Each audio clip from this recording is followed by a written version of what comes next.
जगन्नाथपुरी के एक भक्त की कथा है। एक भक्त था, उसके स्वप्न में जगन्नाथ जी आते थे। वो इतना रोता था मंदिर के बाहर खड़े होकर के।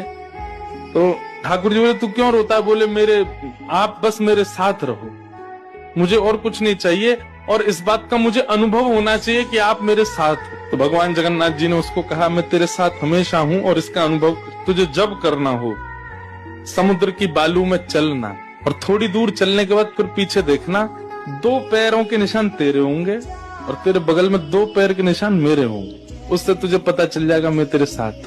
अब तो वो रोज जाता, समुद्र के तट पर चल के देखता, थोड़ी दूर चलता तो 2 पैर के निशान उसके और बगल में छोटे छोटे चरण भगवान के। इतना प्रसन्न रहता था। लेकिन ये उसके घर में कोई घटना घटी, माता जी का देहावसन हो गया, बहुत कष्ट में आ गया, इतना पीड़ा में आ गया, रोने लगा, बिलखने लगा। अपनी माँ के जाने के भाव से तुरंत दौड़ करके गया। बोले, मैं मन को शांत करने का एक ही तरीका, पता चले जगन्नाथ जी मेरे साथ। अत्यंत पीड़ा में था। जैसे ही समुद्र के तट पर चल रहा था, रो रहा था बहुत तेज तेज। पीछे मुड़ करके उसने देखा तो 2 ही पैरों के चिन्ह थे।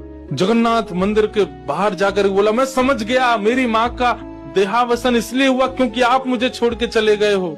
अब आप मेरे साथ में नहीं हो। आपने कुछ दिन मेरा संग किया, उसके बाद मुझे अकेला छोड़ दिया। नाथ, आप ऐसा कैसे कर सकते? मुझसे क्या अपराध हुआ? रोने लगा, बिलखने लगा। जगन्नाथ जी रात्रि में फिर स्वप्न में आए। क्यों रो रहा था?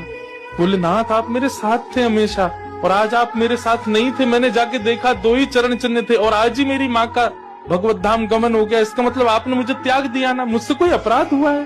भगवान बोले, नहीं। तो फिर आज आपके चरण चिन्ह क्यों नहीं थे? भगवान बोले, कल तक मेरे चरण चिन्ह थे क्योंकि तू भी चल रहा था और मैं भी चल रहा था, परंतु आज तू पीड़ा में आ गया तो तुझे गोद में लेके मैं ही चल रहा था। वो मेरे चरण चिन्ह, तेरे नहीं, वो मैं ही हूँ।